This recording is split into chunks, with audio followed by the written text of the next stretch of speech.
Leitura, livro A Gênese, Os Milagres, capítulo 13. Caracteres dos milagres. Os milagres no sentido teológico. Na acepção etimológica, a palavra milagre, de mirare, admirar, significa admirável, coisa extraordinária, surpreendente.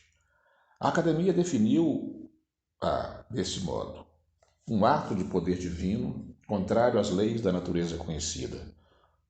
Na acepção usual, essa palavra perdeu, como tantas outras, a significação primitiva.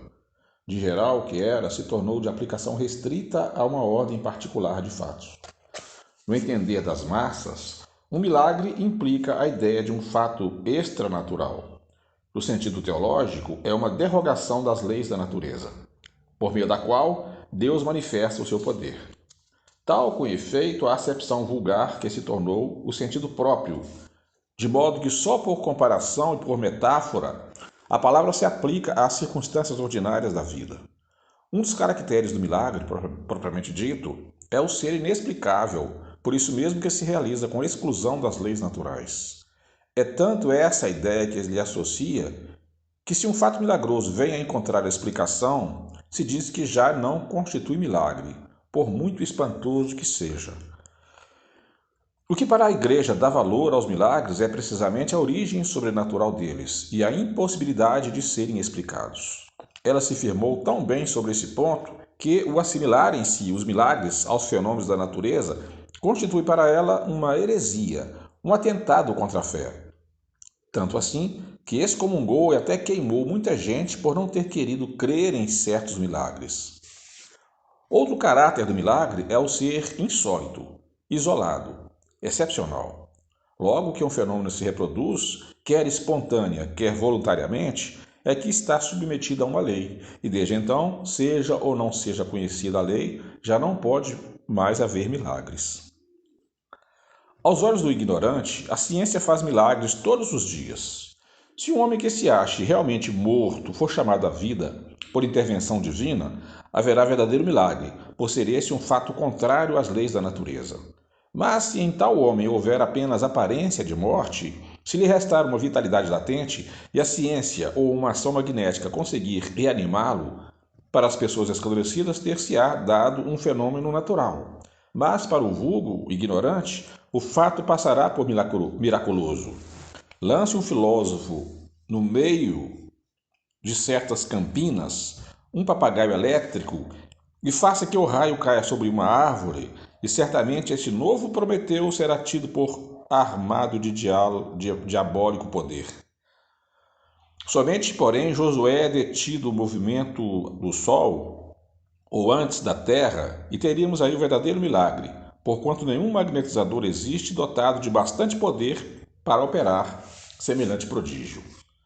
Foram fecundos em milagres os séculos de ignorância, porque se considerava sobrenatural tudo aquilo cuja causa não se conhecia. À proporção que a ciência revelou novas leis, o círculo do maravilhoso se foi restringindo, mas como a ciência ainda não explorara todo o vasto campo da natureza, larga parte dele ficou reservada para o maravilhoso.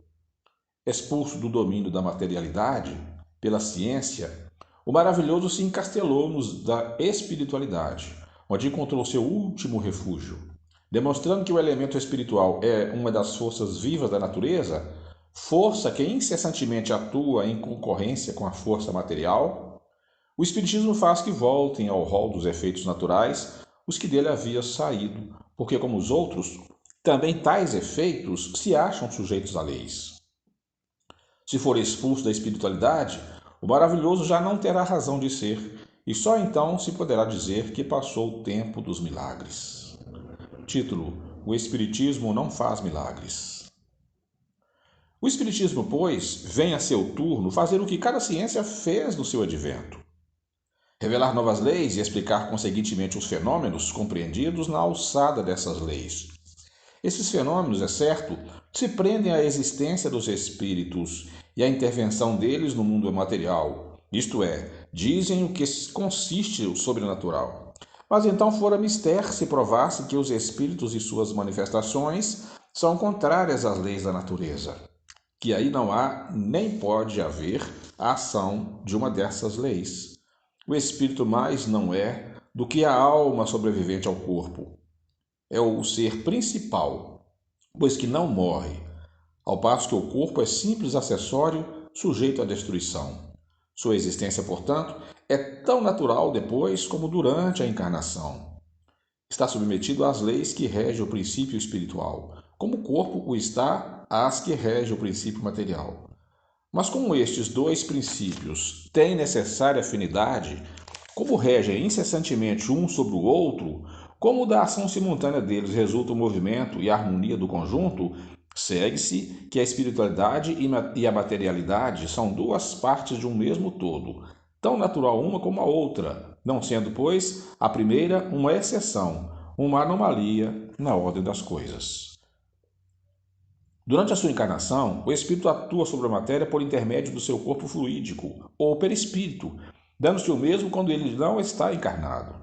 Como espírito, e na medida de suas capacidades, faz o que fazia como homem, apenas por não ter o corpo carnal para instrumento. Serve, quando necessário, dos órgãos materiais do encarnado, que vem a ser a que se chama médium.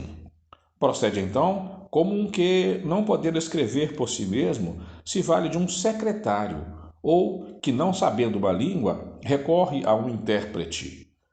O secretário e o intérprete são médiuns de um encarnado, do mesmo modo que o médium é o secretário ou o intérprete de um espírito.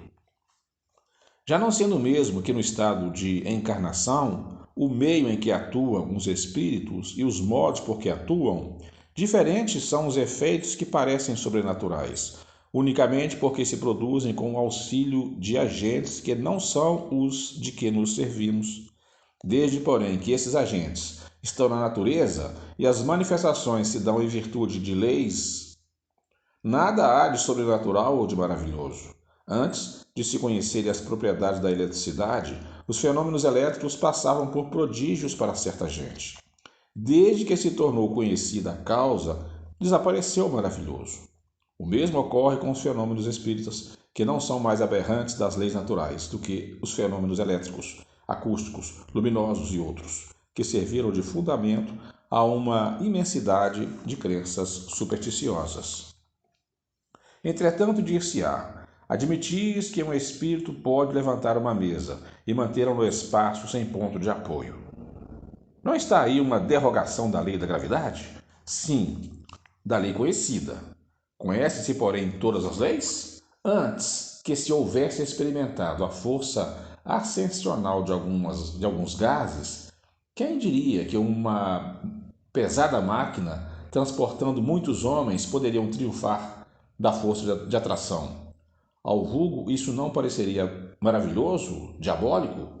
Aquele que se houvera proposto há um século a transmitir uma mensagem a 500 léguas e receber a resposta dentro de alguns minutos, teria passado por louco. Se o fizesse, teriam acreditado estar o diabo às suas ordens, porquanto então só o diabo era capaz de andar tão depressa.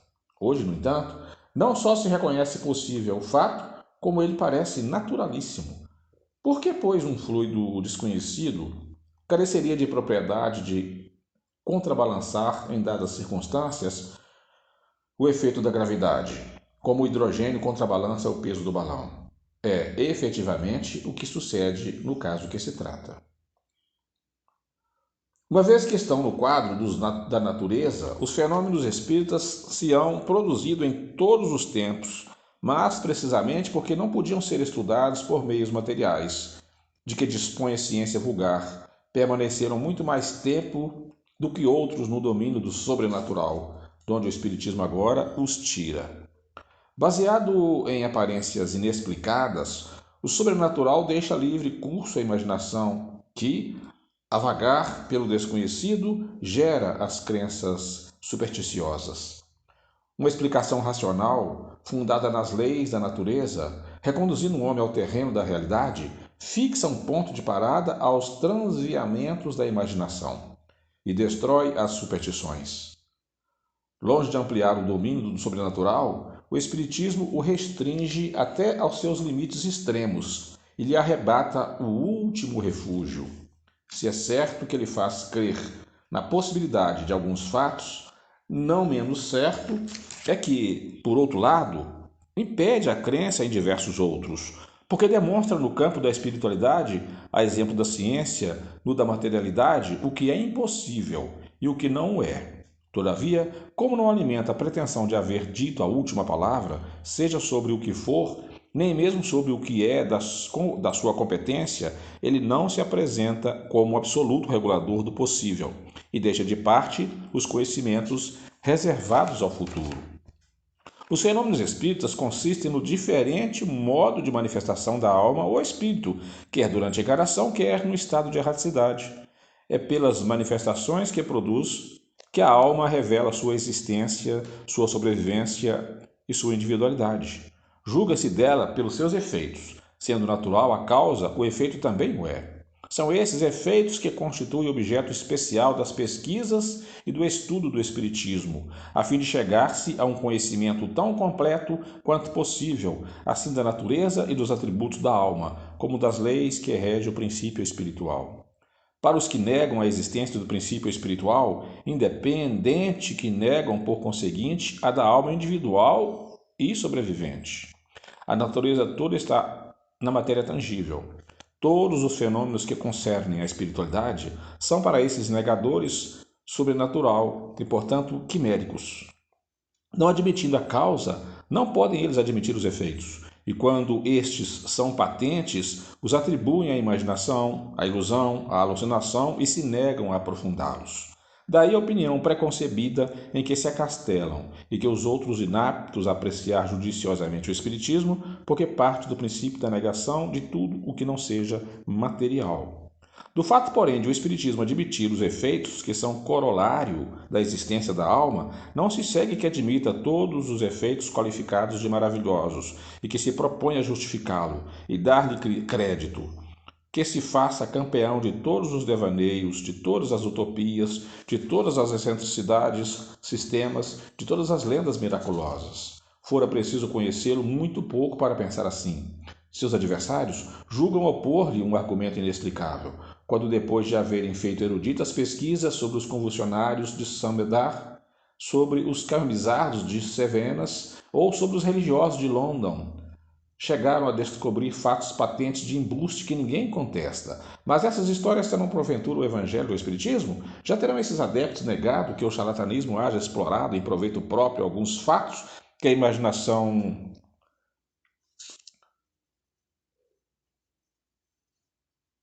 os tenha criado?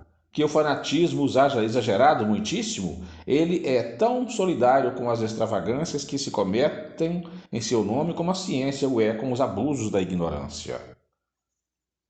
E a verdadeira religião como o abuso do fanatismo. Muitos críticos julgam do espiritismo pelo conto de fada e pelas lendas populares, ficção daqueles contos. O mesmo seria julgar da história pelos romances históricos ou pelas tragédias. Os fenômenos espíritas são as mais das vezes espontâneos e se produzem sem nenhuma ideia preconcebida da parte das pessoas com quem eles se dão, e que, em regra, são as que neles menos pensam. Alguns há que, em certas circunstâncias, podem ser provocados pelos agentes denominados médiuns. No primeiro caso, o médium é inconsciente do que produz por seu intermédio. No segundo, age com conhecimento de causa, donde a classificação de médiuns conscientes e médiuns inconscientes.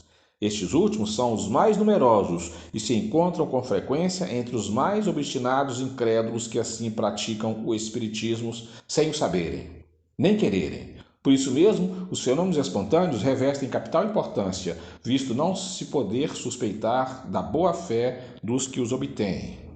Dá-se aqui o que se dá com o sonambulismo, que em certos indivíduos é natural e involuntário, enquanto que noutros é provocado pela ação magnética. Resultem, porém, ou não esses fenômenos de um ato de vontade, a causa primária é exatamente a mesma e não se afasta uma linha das leis naturais.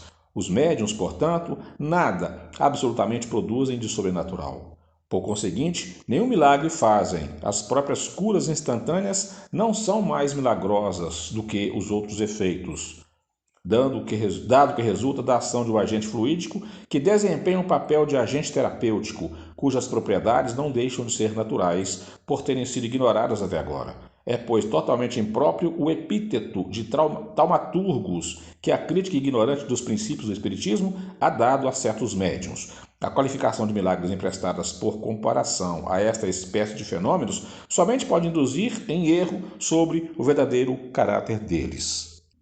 A intervenção de inteligências ocultas nos fenômenos espíritas não os torna mais milagrosos do que todos os outros fenômenos devidos a agentes invisíveis, porque esses seres ocultos que povoam os espaços são uma das forças da natureza, força cuja ação é incessante sobre o mundo material, tanto quanto sobre o mundo moral. Esclarecendo-nos acerca dessa força, o Espiritismo faculta a elucidação de uma imensidade de coisas inexplicadas e inexplicáveis por qualquer outro meio e que por isso passaram por prodígios nos tempos idos. Do mesmo modo que o magnetismo, ele revela uma lei, se não desconhecida, pelo menos mal compreendida, ou melhor dizendo, conheciam-se os efeitos porque eles em todos os tempos se produziram, porque não se conhecia a lei e foi o desconhecimento desta que gerou a superstição. Conhecida essa lei, desaparece o maravilhoso e os fenômenos entram na ordem das coisas naturais. Eis porque tanto operam o milagre os espíritas quando fazem que uma mesa se mova sozinha, ou que os mortos escrevam, como o milagre opera o médico quando faz que um moribundo reviva, ou o físico quando faz que o raio caia. Aquele que pretendesse, com o auxílio dessa ciência, fazer milagres, seria ou um ignorante do assunto ou um enganador de tolos. Pois que o Espiritismo repudia toda pretensão às coisas miraculosas, haverá fora dele milagres na acepção usual desta palavra? Digamos primeiramente que dos fatos reputados milagrosos, ocorridos antes do advento do Espiritismo e que ainda se presente ocorrem, a maior parte, senão todos, encontram explicação nas novas leis que ele veio revelar. Esses fatos, portanto, se compreendem, embora sob outro nome, na ordem dos fenômenos espíritas, e como tais, nada têm de sobrenatural. Fiquem, porém, bem entendido que nos referimos aos fatos autênticos, e não aos que a denominação de milagres são produtos de uma indigna trampolinice com o fito de explorar a credulidade. Tampouco nos referimos a certos fatos lendários, que podem ter tido originariamente um fundo de verdade, mas que a superstição ampliou até ao absurdo. Sobre esses fatos é que o Espiritismo projeta luz, fornecendo meios de apartar do erro a verdade. Título: Faz milagre? Deus? Quanto aos milagres propriamente ditos, Deus, visto que nada lhe é impossível, pode fazê-los. Mas fá-los, ou por outras palavras, derroga as leis que dele próprio emanaram, não cabe ao homem prejulgar os atos da divindade, nem os subordinar à fraqueza do seu entendimento. Contudo, em face das coisas divinas, temos para crédito do nosso juízo os atributos mesmo de Deus. Ao poder soberano reúne ele a soberana sabedoria, de onde se deve concluir que não faz coisa inútil. Por que então faria milagres? Para atestar o seu poder, dizem, mas o poder de Deus não se manifesta de maneira muito mais imponente pelo grandioso conjunto das obras da criação, pela sábia previdência que essa criação revela, assim nas partes mais gigantescas como nas mais mínimas, e pela harmonia das leis que rege o mecanismo do universo, do que por alguma pequenina e pueril derrogação que todos prestimávamos saber imitar? Que se diria de um sábio mecânico que, para provar a sua habilidade, desmantelasse um relógio construído pelas suas mãos, obra-prima de ciência, a fim de mostrar que pode desmanchar o que fizera? Seu saber, ao contrário, não ressalta muito mais da regularidade e da precisão do movimento de sua obra? Não é, pois, de alçada do Espiritismo a questão dos milagres, mas, ponderando que Deus não faz coisa inútil, Ele emite a seguinte opinião: não sendo necessários os milagres para a glorificação de Deus, nada no universo se produz fora do âmbito das leis gerais. Deus não faz milagres porque, sendo como são perfeitas as suas leis, não lhe é necessário derrogá-las. Se há fatos que não compreendemos, é que ainda nos faltam os conhecimentos necessários. Admitido que Deus houvesse, alguma vez, por motivo que nos escapam, derrogado acidentalmente leis por ele estabelecidas, tais leis já não seriam imutáveis. Mesmo, porém, que semelhante derrogação seja possível, ter-se-á pelo menos de reconhecer que só ele, Deus, dispõe desse poder. Sem se negar ao espírito do mal a onipotência, não se pode admitir que seja dado satisfazer ou desfazer a obra divina, operando de seu lado prodígios capazes de seduzir até os eleitos, pois que isso implicaria a ideia de um poder igual ao de Deus. É, no entanto, o que ensinam. Se Satanás tem o poder de sustar o curso das leis naturais que são obras de Deus, sem a permissão deste, mais poderoso é ele do que a divindade. Logo, Deus não possui a onipotência, e se, como pretendem, delega poderes a Satanás para mais facilmente induzir os homens ao mal, falta-lhe a soberana bondade. Em ambos os casos, há negação de um dos atributos sem os quais Deus não seria Deus. Daí vem a Igreja distinguir os bons milagres que procedem de Deus dos maus milagres que procedem de Satanás? Mas como diferenciá-los? Seja satânico ou divino milagre, haverá sempre uma derrogação de leis emanadas unicamente de Deus. Se o indivíduo é curado por suposto milagre, quer seja Deus quem o opere, quer Satanás, não deixará por isso de ter havido a cura. Forçoso se torna fazer pobríssima ideia da inteligência humana, para se pretender que semelhantes doutrinas possam ser aceitas nos dias de hoje. Reconhecida a possibilidade de alguns fatos considerados miraculosos, há de se concluir que, seja qual for a origem que se lhes atribua, eles são efeitos naturais do que podem utilizar espíritos desencarnados ou encarnados, como de tudo, como da própria inteligência e dos conhecimentos científicos de que disponham para o bem ou para o mal, conforme neles preponderem a bondade ou a perversidade. Valendo-se do saber que haja adquirido, pode um ser perverso fazer coisas que passem por prodígios aos olhos dos ignorantes, mas quando tais efeitos dão em resultado um bem qualquer, fora ilógico atribuir-se-lhes uma origem diabólica. Mas a religião, dizem, se apoia em fatos que nem explicados nem explicáveis são.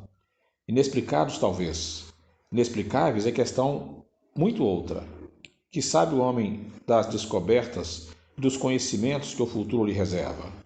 Sem falar do milagre da criação, o maior de todos, sem contestação possível, já pertencente ao domínio da lei universal, não vemos reproduzirem-se hoje sob o império do magnetismo, do sonambulismo, do espiritismo, os êxtases, as visões, as aparições, as percepções, a distância, as curas instantâneas, as suspensões, as comunicações orais e outros com os seres do mundo invisível, fenômenos estes conhecidos desde tempos imemoriais, tido outrora por maravilhosos e que presentemente se demonstra pertencerem à ordem das coisas naturais, de acordo com a lei constitutiva dos seres?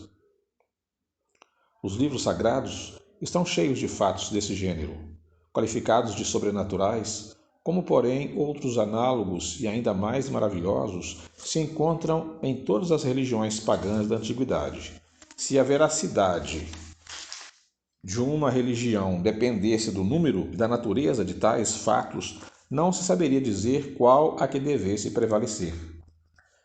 Título: O Sobrenatural e as Religiões. Item 18. Pretender-se que o sobrenatural é o fundamento de toda religião, que ele é o fecho de abóbadas dos edifícios cristãos, é sustentar perigosa tese.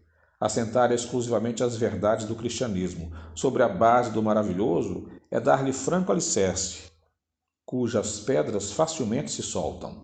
Essa tese de que se constituíram defensores eminentes teólogos leva direito à conclusão de que em breve tempo já não haverá religião possível, nem mesmo a cristã, desde que se chegue a demonstrar que é natural o que se considerava sobrenatural, visto que, por mais que se acumulem argumentos, não se logrará sustentar a crença de que um fato é miraculoso, depois de se haver provado que não é. Ora, a prova existe de que um fato não constitui exceção às leis naturais, logo que pode ser explicado por essas mesmas leis, e que, podendo reproduzir-se por intermédio de um indivíduo qualquer, deixe de ser privilégio dos santos.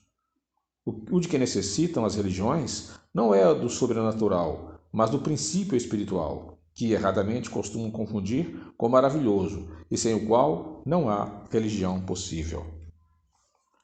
O Espiritismo considera de um ponto mais elevado a religião cristã, dá-lhe base mais sólida do que dos milagres. As imutáveis leis de Deus a que obedecem, assim o princípio espiritual, como o princípio material, essa base desafia o tempo e a ciência, pois que o tempo e a ciência virão sancioná-la.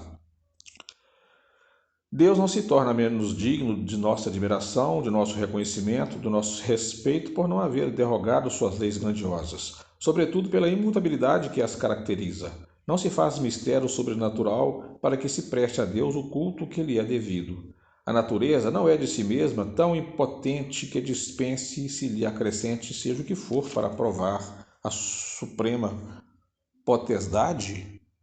Tanto menos incrédulos topará a religião, quanto mais a razão a sancionar em todos os pontos. O cristianismo nada tem que perder com semelhante sanção. Ao contrário, só tem que ganhar. Se alguma coisa há prejudicado na opinião de muitas pessoas, foi precisamente o abuso do sobrenatural e do maravilhoso. Se tomarmos a palavra milagre em sua acepção etimológica, no sentido de coisa admirável, teremos milagres incessantemente sobre as vistas. Aspiramo-los no ar e calcamo-los aos pés, porque tudo então é milagre em a natureza. Querem dar ao povo, aos ignorantes, aos pobres de espírito, uma ideia do poder de Deus? Mostrem-no na sabedoria infinita que preside a tudo, no admirável organismo de tudo que vive, na frutificação das plantas, na apropriação de todas as partes de cada ser às suas necessidades, de acordo com o meio onde ele é posto a viver.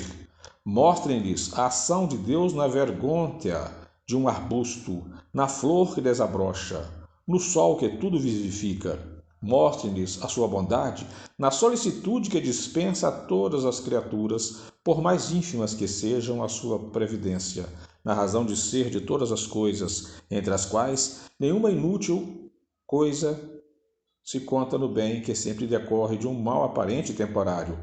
Façam-lhes compreender principalmente que o mal real é obra do homem e não de Deus. Não procurem espavori-los com o quadro das penas eternas, em que acabam não mais crendo e que os levam a duvidar da bondade de Deus. Antes, deem-lhes coragem, mediante a certeza de poderem um dia redimir-se e reparar o mal que hajam praticado. Apontem-lhes as descobertas da ciência como revelações das leis divinas e não como obras de Satanás. Ensine-lhes, finalmente, a ler no livro da natureza, constantemente aberto diante deles. Nesse livro, inesgotável, em cada uma de cujas páginas se acham inscritas a sabedoria e a bondade do Criador. Eles então compreenderão que um ser tão grande, que com tudo se ocupa, que por tudo vela, que tudo prevê, forçosamente dispõe do poder supremo. Vê-los-á o lavrador ao sulcar o seu campo, e o desditoso nas suas aflições, o bendirá dizendo: se sou feliz, é por culpa minha. Então, os homens serão verdadeiramente religiosos, racionalmente religiosos, sobretudo, muito mais do que acreditando em pedras que suam sangue ou em estátuas que piscam os olhos e derramam lágrimas.